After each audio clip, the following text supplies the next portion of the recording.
our panel on the state of EU-US competition in the digital space.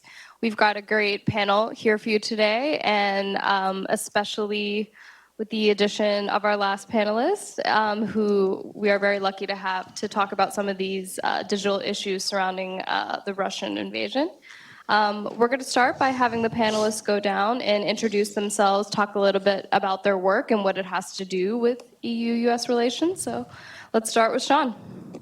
Well, good morning. I'm Sean Heather. I'm the Senior Vice President for International and Regulatory Affairs at the U.S. Chamber. I also cover antitrust and have been working for the last 10 or 15 years on U.S.-EU related matters, going way back to the TEC, if people can remember that, which was a Bush-Merkel initiated initiative, and then more recently the TTIP, and now the TTC.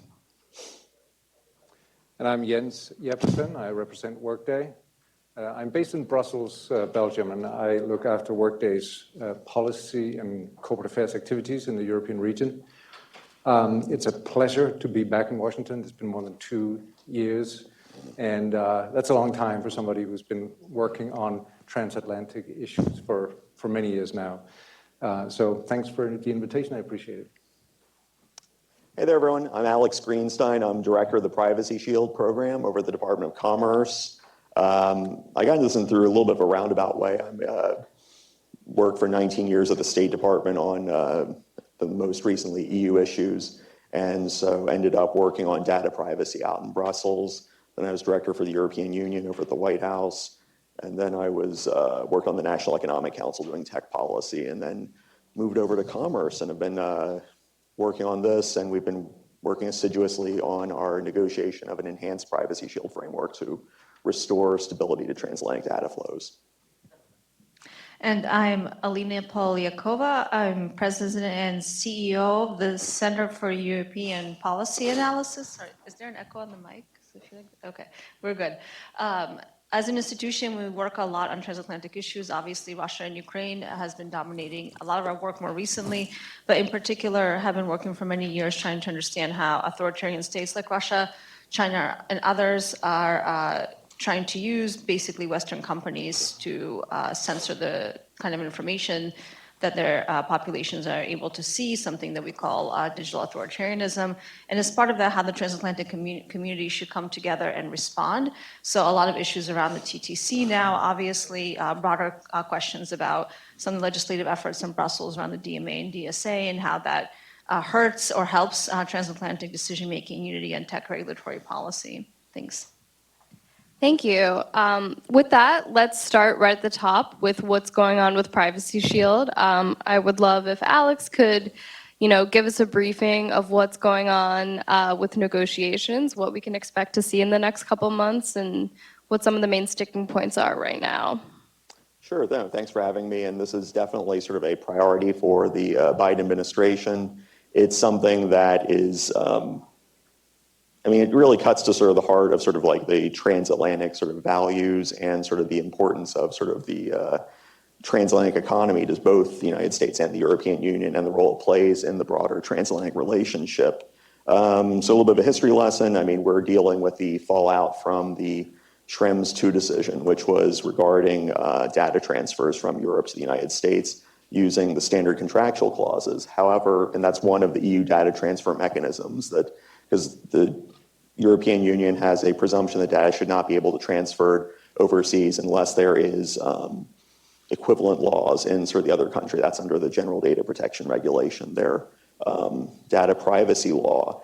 And so the United States and Europe have negotiated a series of sort of agreements on this issue to enable transatlantic data transfers. However, on previous occasions, this has been struck down by the European Court of Justice regarding concerns about U.S. government surveillance and the availability of the limitations on that, and also the availability of redress for EU persons who are concerned that their data might have been inappropriately accessed.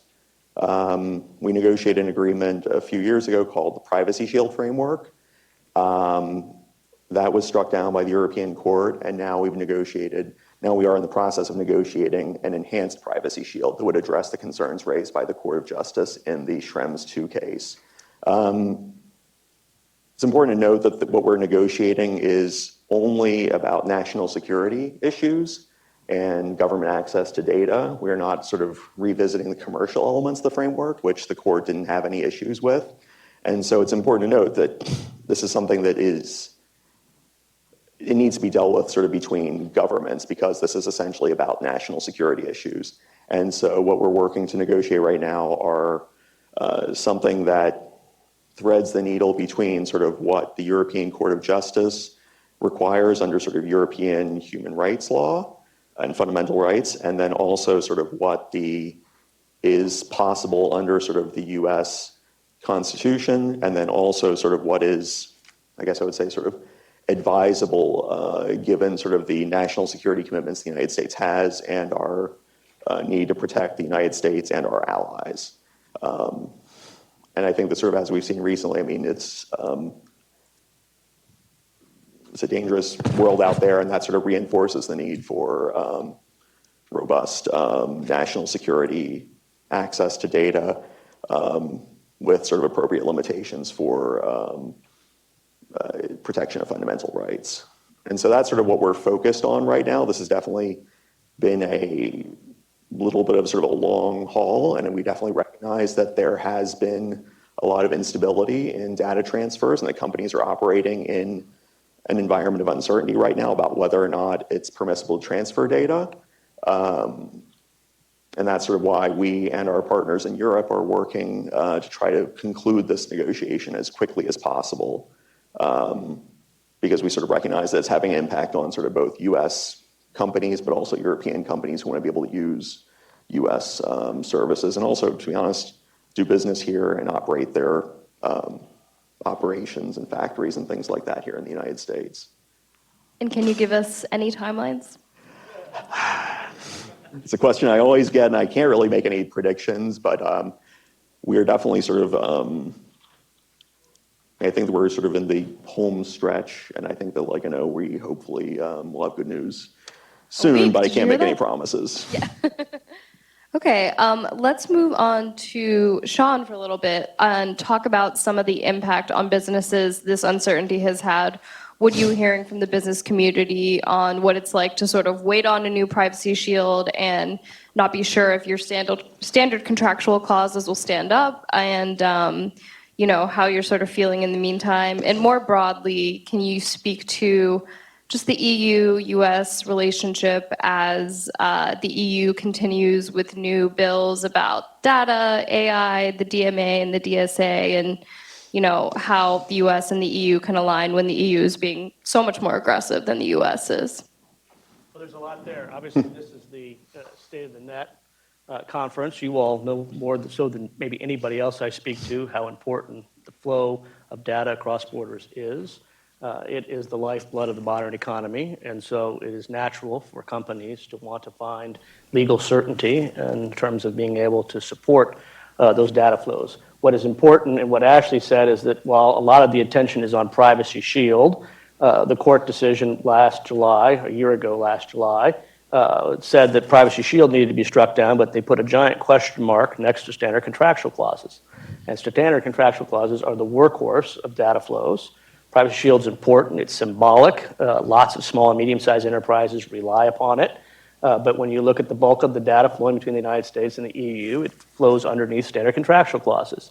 And this giant question mark, I think, has chief privacy officers and general counsels of major companies, both in Europe and the United States, kind of scratching their heads saying, what does this mean? And effectively, for the last 18 plus months, it has not meant that DPAs across Europe have brought judgments. We have not seen decisions coming down invalidating standard contractual clauses, but we do see signs that there are cases that are in the system, and that those cases that are in the system are increasingly on borrowed time.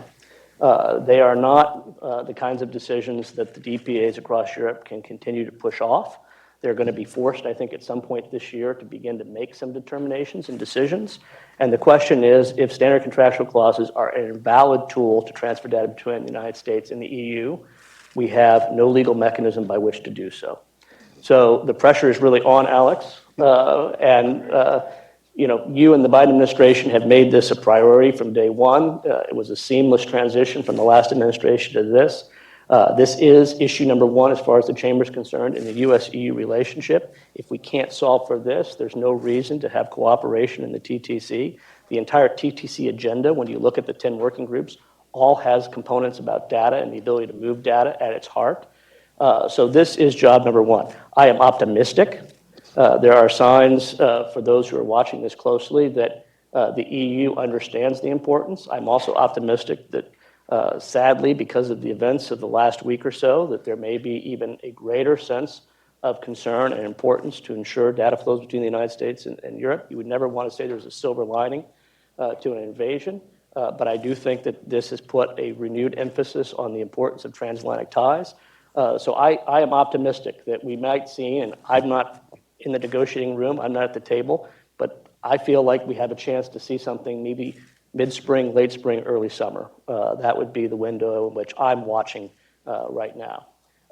Switching gears, you said the state of transatlantic relations. Most people think about the US-EU relationship and they talk about the economic relationship, and when you do that, in most cases, people think about trade, the US trading partners. But the US-EU relationship is different. It's really a relationship based off investment. It's very unique. We have trillions of dollars of US investment in Europe. There are trillions of dollars of EU investment in the United States. There is no other economic relationship in the world that is built on investment first. It's because of that investment we trade with each other. I think it's still true today that there is more US investment in Ireland than there is US investment in China. That shows you just how significant the relationship is. Why do I say that? Well, when we've seen past dialogues between the US and the EU, I think there has been kind of this sense of hope springing eternal, which I think is today's title for the conference, or at least this session of the conference. My view is this, the US and the EU have been cohabitating, but never got married. We have this deep relationship that we have become comfortable with each other. And when we tried under the TTIP to formalize that through an actual marriage, folks didn't like that too much. So we're now back through the TTC at a negotiating table. My concern about the way in which these negotiations are set up is almost every issue on the TTC agenda, Europe has decidedly put out its markers as to where it wants to go on AI, where it wants to go on competition policy, where it wants to go on data policy, and there's not much to negotiate. There may be conversations we can have on cooperation vis-a-vis China, on cybersecurity, some of the other agenda items, but on the core regulatory issues that are going to govern data governance in the digital economy, Europe has decided the path they want to pursue, and I don't think it is interested in listening to the United States or discussing where the United States has views, and unless Europe is willing to sit down and have conversations like that, I think the TTC is going to have a rocky agenda. We're definitely going to get back to that, but I want to make sure that Jens here could talk about what Privacy Shield means to companies like Workday, companies of similar sizes, and just the view from Brussels. Why do you think Brussels has such an intention to set these rules for the world and to take a leading role here and get these bills passed, and what does it ultimately mean for relations with the US and whether they can lead together against authoritarian countries? How much time do I have? A couple minutes. That's kind of a broad question. But beginning with Privacy Shield and data flows, so Workday is a provider of software applications for enterprises across a whole range of different industries, from banking to automotive, manufacturing, energy, et cetera, pharmaceuticals. And so we have something like half of the Fortune 500 amongst our customers. Many of those companies are European headquarters. So we have more than 725 EU headquartered companies that use our services. So these are world-leading companies, and they need, just like American companies do, to manage and optimize data flows across borders, to run their operations seamlessly across the globe, really. So sometimes the issue has been framed as really focused on social media companies and their use of data. This is really not the case. This cuts across all industries. And it cuts across large companies and small companies as well. It's important to note. So following the Schrems II decision in July 2020, we had European organizations putting out data to demonstrate the impact of Schrems II and the uncertainty that that has created on European businesses. And it cuts across all sectors, and it cuts across all sizes of companies. We see small companies in particular have been extremely reliant on the privacy shield. They now have to use standard contractual clauses. This is a very difficult process for a small company to manage, and they require a lot of legal assistance to be able to make this work. So this is really issue number one for the EU-US relationship at this point. I think, like Sean, we're super excited about the TTC. We think there is an absolute need for Europe and the US to work productively across all of these areas. I think this current geopolitical situation that we have been living with for the past number of months just emphasizes the importance of that. It is really, really essential that Europe and the US try to see eye to eye on as many of these issues as possible, understanding that there will be differences in how countries legislate. EU countries have to some extent some different values that express themselves in different policy choices from the US. That's normal. But you do have to ensure that there's as much cooperation and alignment as at all possible. To your question about why does Europe move ahead so aggressively with legislation and policy in this space, taking European politicians at their own word, they sometimes frame it this way. They say, in this global technology industry that is, technology services and products that are integrated not only in the way we work, but in our private lives, education, healthcare, et cetera, that they choose a road where they take an proactive approach to regulating rather than seeing a more market-led development where technologies evolve and get deployed, and then you try to deal with issues as they come up. This is I would say, a deliberate choice of European politicians that has advantages and disadvantages, but that's at a very high level how the situation. Thank you. And that brings us to Dr. Polyakova. So happy to have you here today. So there seems to be a lot of agreement on this panel that having an EU-US relationship over data flows and anything on the internet, digital, is important for the geopolitical sphere. As we've seen the past couple of days, the internet is very involved in what's going on right now. We have both Russia and Ukraine making demands of American internet companies to either invalidate accounts or to demonetize accounts. So do you, in your view, think it is important for the EU and US to be aligned on all these issues to be able to deal with the greater geopolitical problem, or is there room for some divergence between the two countries? Well, thank you so much for your question, Ashley. And I love going last because I have an opportunity to respond to what everyone else has already said. And I actually just wanted to pick up on where Jens left off on why we have seen a real divergence in the approach between certainly Brussels and Washington when it comes to the tech regulatory agenda more broadly. And I think, of course, Privacy Shield is very much at the center of it. I couldn't agree more that unless we have agreement on Privacy Shield, then what is the point of the TTC really? Because how are we going to make any forward momentum there if we don't have the basic agreements on data flows? And of course, the TTC is set to meet sometime in May, mid-May now in Paris, and it's been very unclear what the accomplishments have been and where the agenda is actually heading.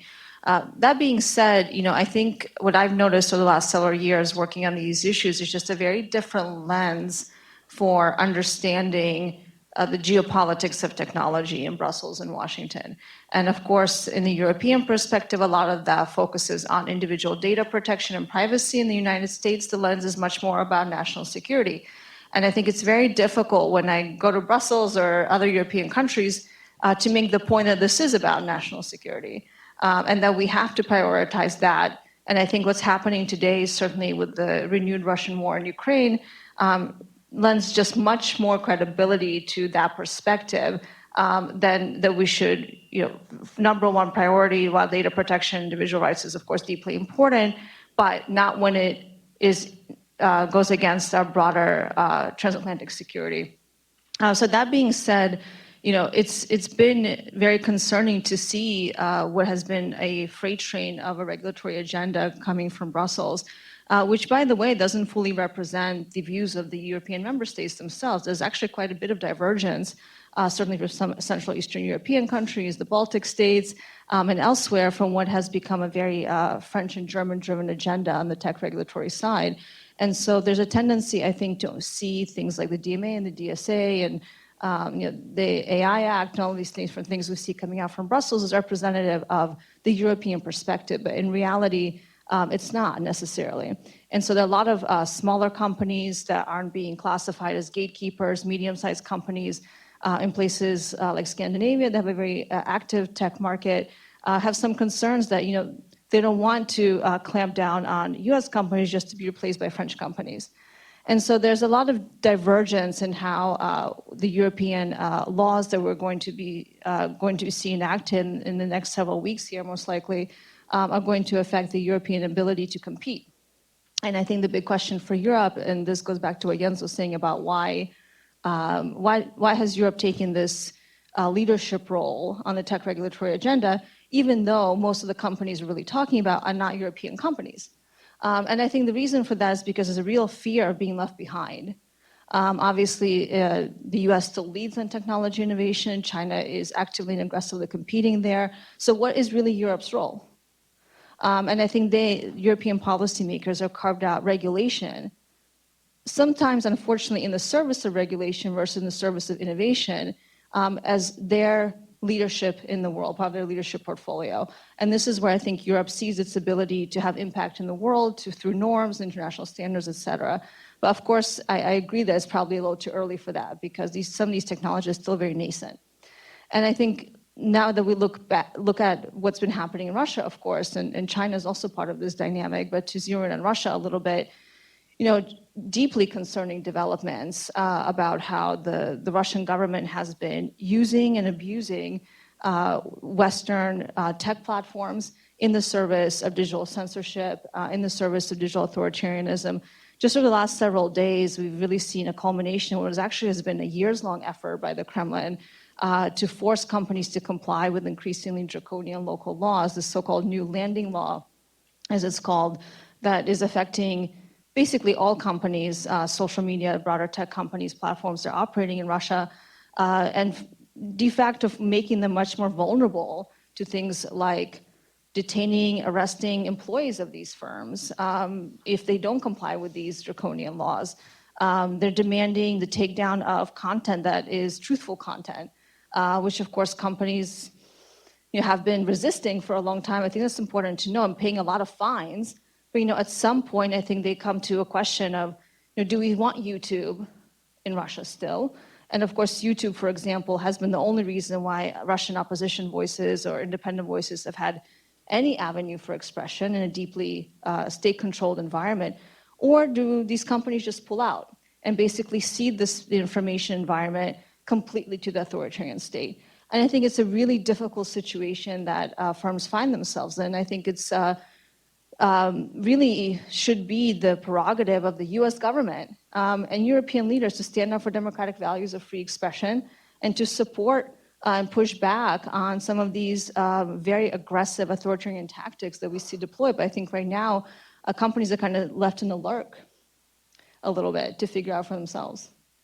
Yeah, absolutely. And it sort of brings me back to this idea that abroad, the Biden administration, similar to the Trump administration, they're in the position of defending their own tech companies to foreign governments that wish to tax them or put regulations that seem to be focused just on the biggest US companies.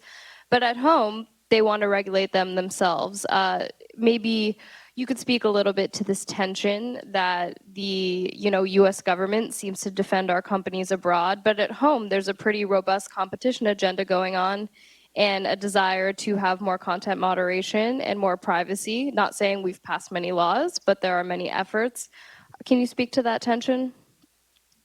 Sure. So, I think there are three things you raised there. One is this kind of competition policy question, which is more akin to the DMA. You have a conversation there about federal privacy law, and then you have a conversation about content moderation, which for the most part in the U.S. is a debate about 230.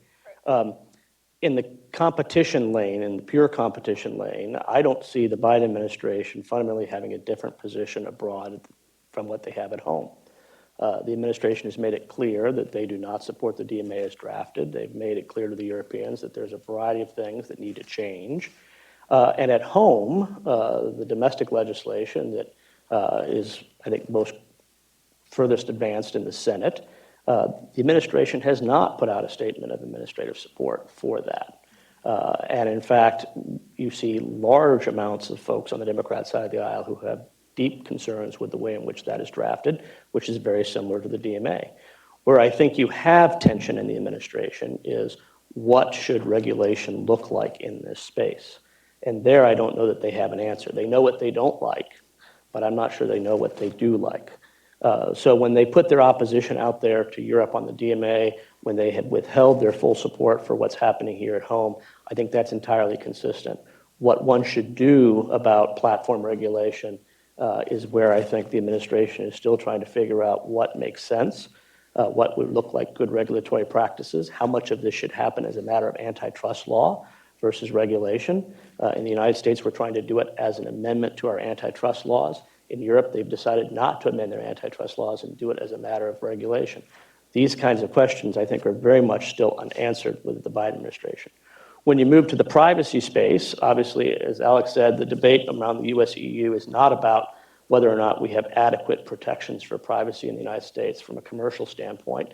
The Europeans accept it. But we in the business community don't want 50 state-based regulations.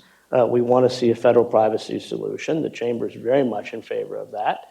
I think the administration is very much in favor of that. I think the details are oftentimes associated with how you construct things like private rights of action and what happens when it comes to a violation. And all of that will take some time to sort out. But I think there is a common agenda there. Certainly, I think the Europeans would welcome a federal privacy law. There's lots of European investment, as I said, in the United States.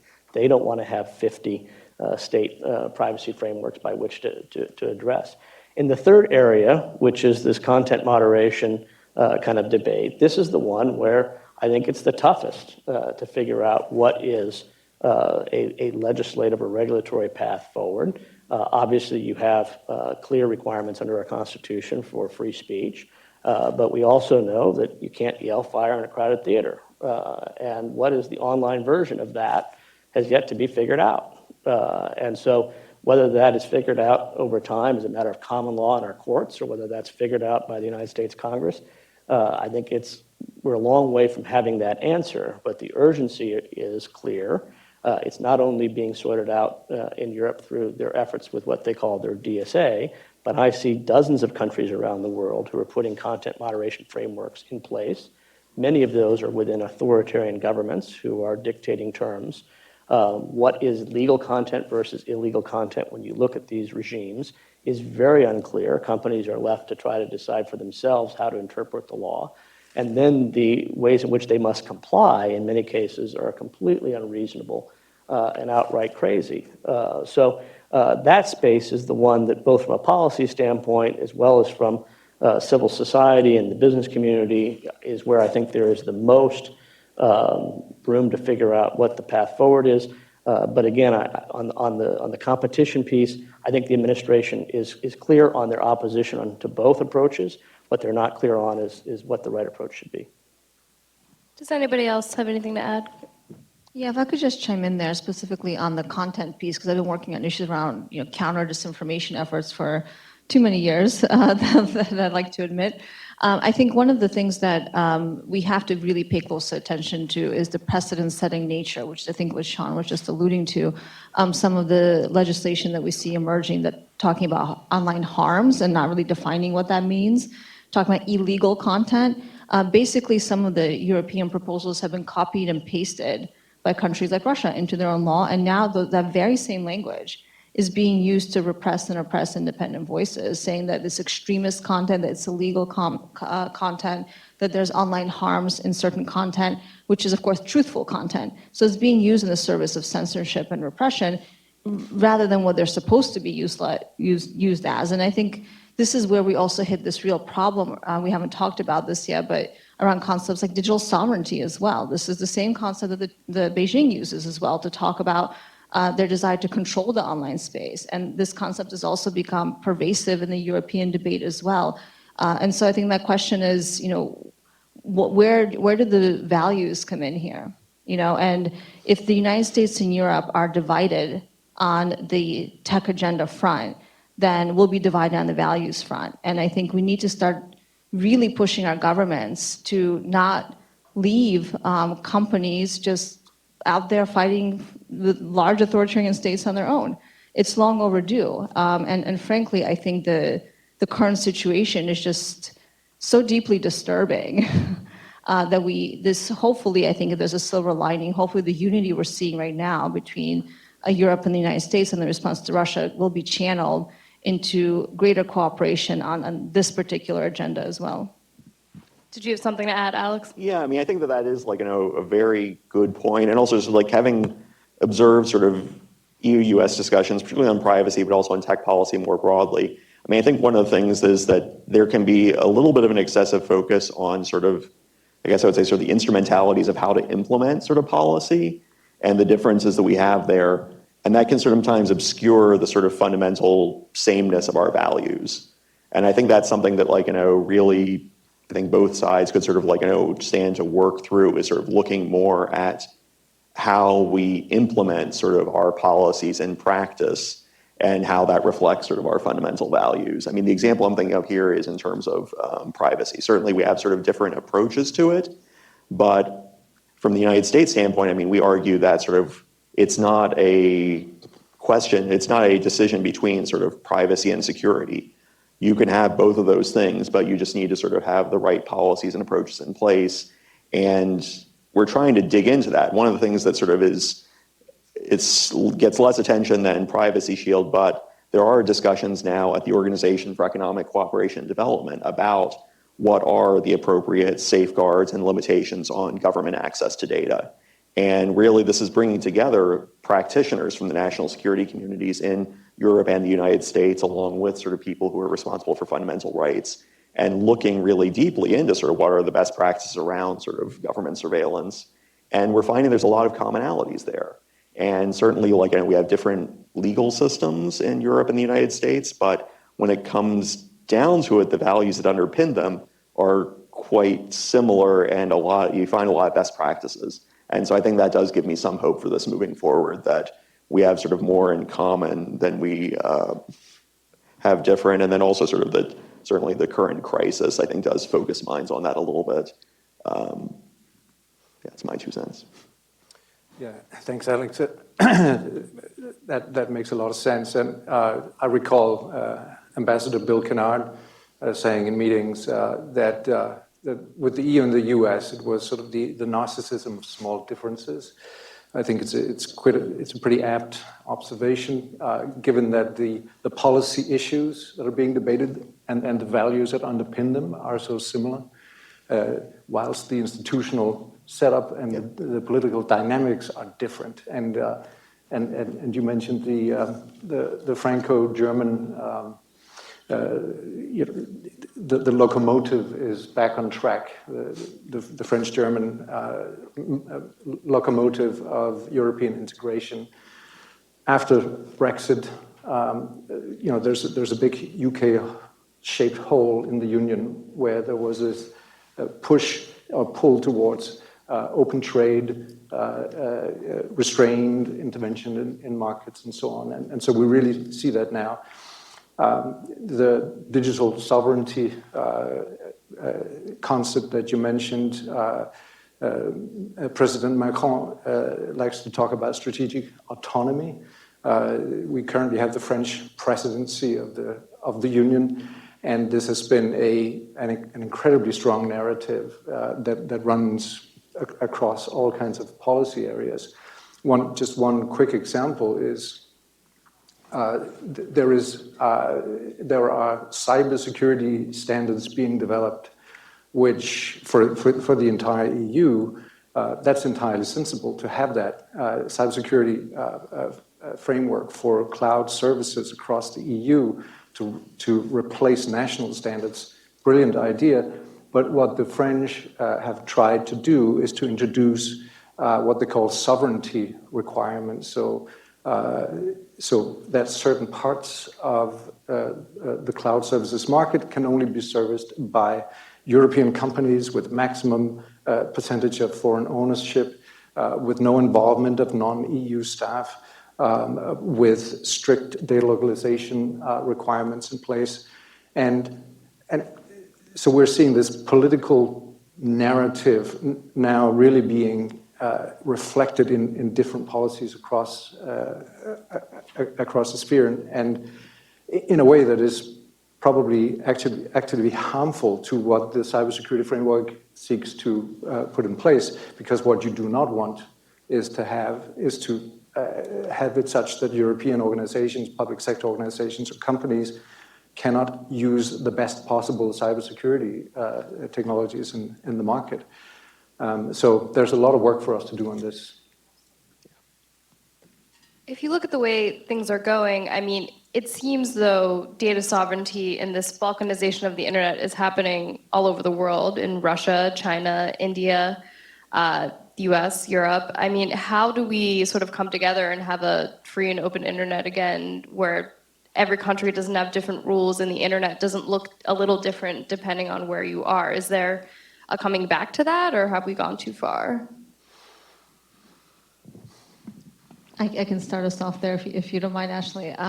You know, we don't have a free and open internet on the global level anymore. I mean, we just don't live in that reality. I mean, go to China, go to Russia, go to Myanmar, obviously. So I think at this point we are in a position, unfortunately, having defend the free and open democratic online space. And this is exactly where you know, the squabbles over details are deeply, deeply unproductive and go against the broader strategic agenda of making sure we're all in the same place, because we have to defend that space. We have to defend the ability of people to have access to truthful information, a variety of sources. And companies big and small play a deep and huge role in that. And I think my concern about things like sovereignty conversations, especially around cloud services and other issues, are deeply concerning, because it's just reinforcing the splinter net model in a different sector.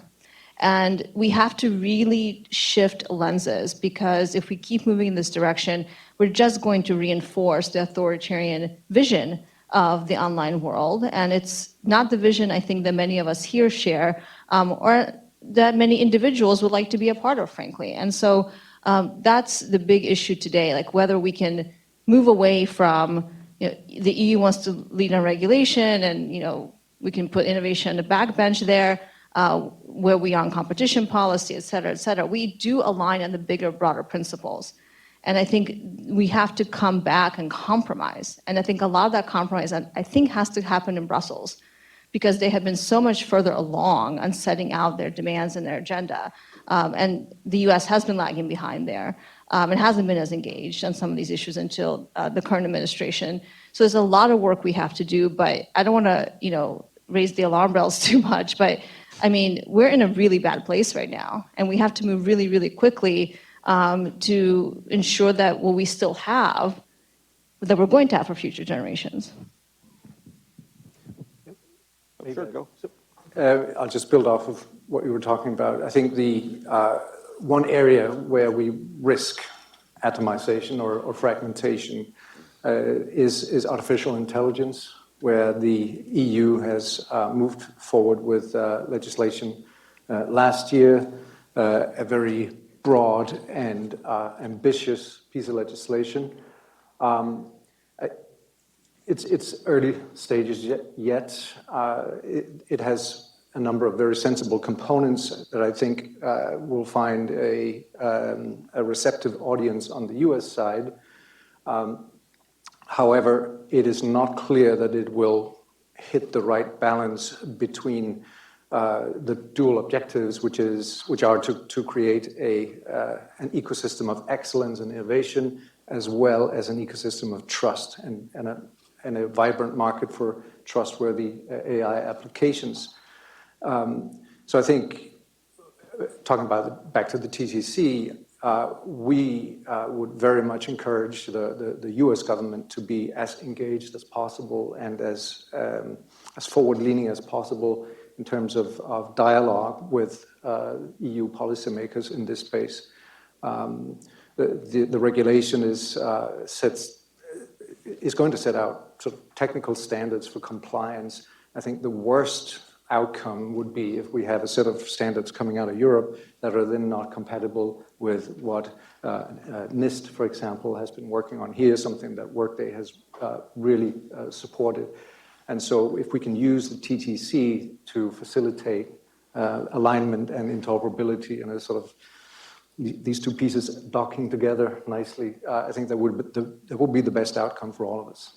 Yeah, no, I think you really put your finger on it. I mean, in terms of like the word that I always focus on, sort of interoperability. I mean, we don't have to have all the same laws and approaches sort of on the internet, but we do need to ensure that they sort of work nicely together and sort of that there are sort of ways to build bridges. I mean, that's essentially what Privacy Shield was about, was you had an EU law that sort of like, functioned differently than sort of US laws, but you had enough sort of US law in that space that you could make sort of an argument that if you add some things to it, it is sort of essentially equivalent. And I think that's kind of the spirit that we're looking at, is sort of finding ways to work together.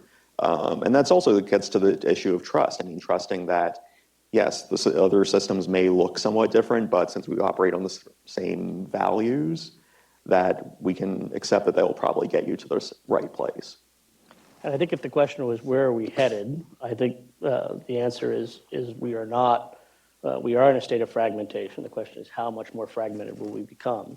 If you listen to part of the last session with Congressman McCall, he talked about essentially decoupling with China when it comes to technology, the importance of export controls, the importance of not allowing tech transfer for national security concerns.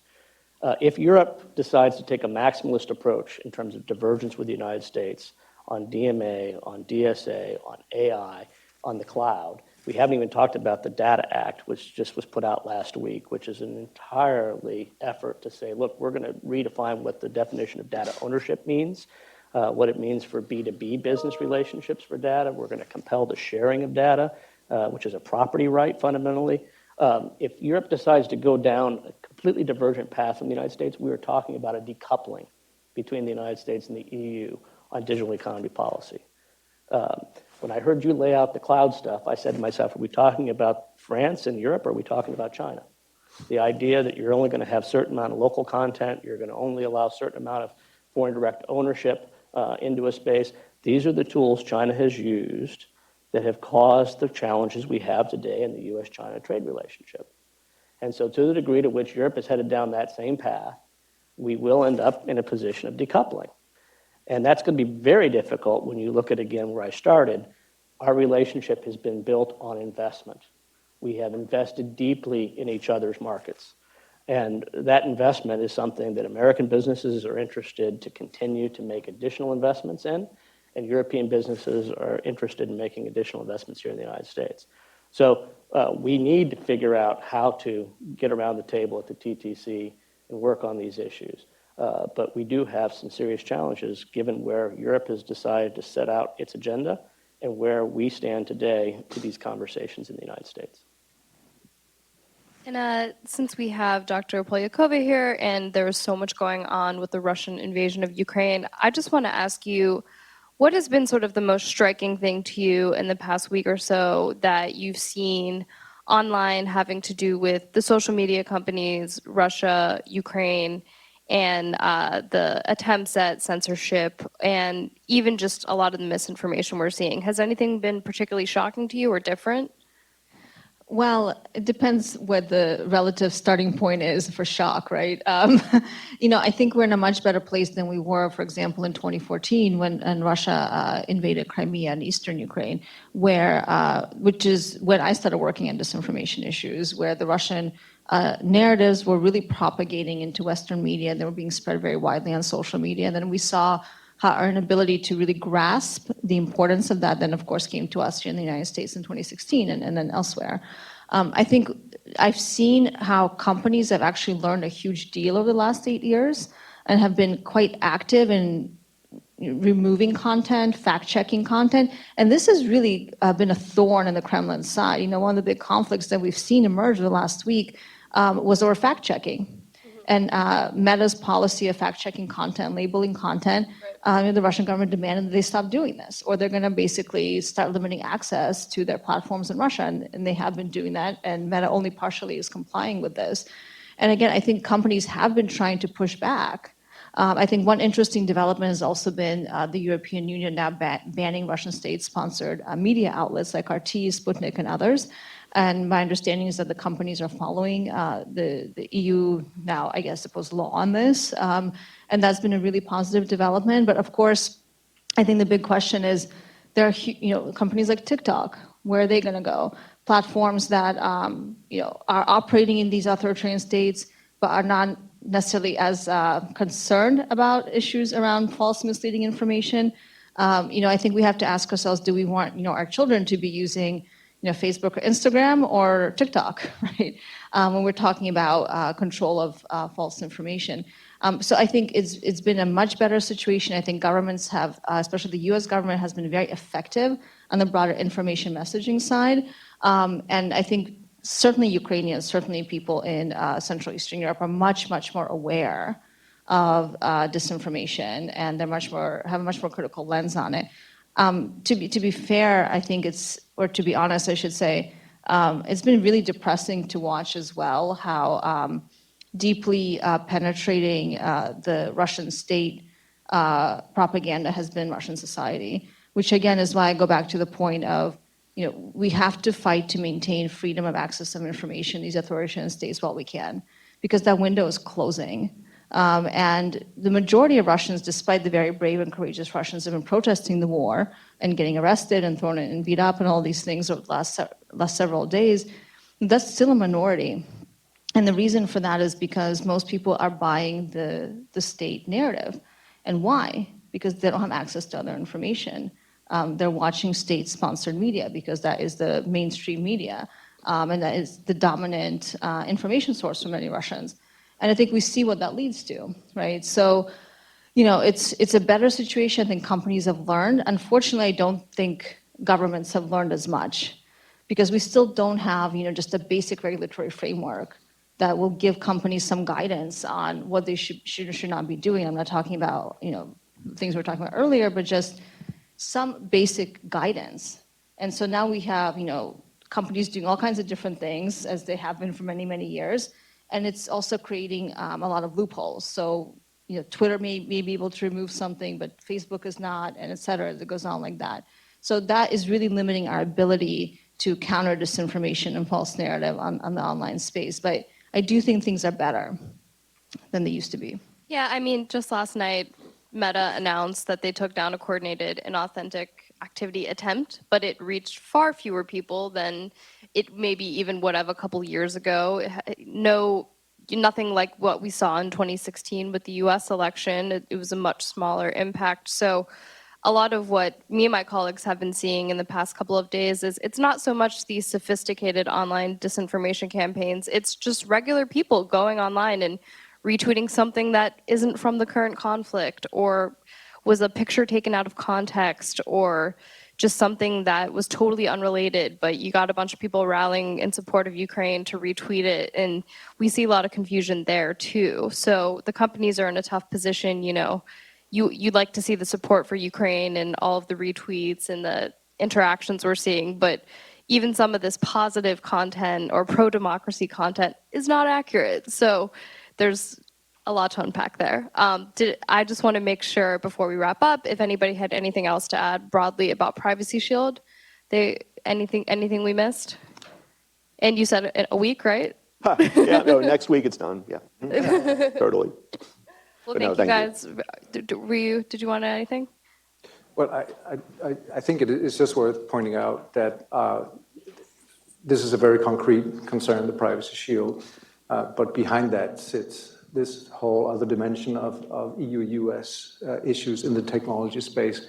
And looking at the geopolitical situation that we're in right now, this ought to focus the minds in terms of forging really productive cooperation on this in the very short term and on the other issues going forward. That should be something to strive for. Yeah, no, that's definitely our hope. And also I can say that sort of in these negotiations, I mean, we have really strong partners in sort of the European Commission. We worked with them on these issues for a long time. And I can say definitely sort of over the years, we have developed sort of a shared language, and they've developed a deeper understanding of sort of our approaches on surveillance policy. And yeah, there's definitely sort of a mutual understanding and a lot of goodwill there. And I think that's only growing. And so I think that makes me optimistic. Well, on that optimistic note, we will wrap up today's panel. And thank you guys very much for joining us. Thanks.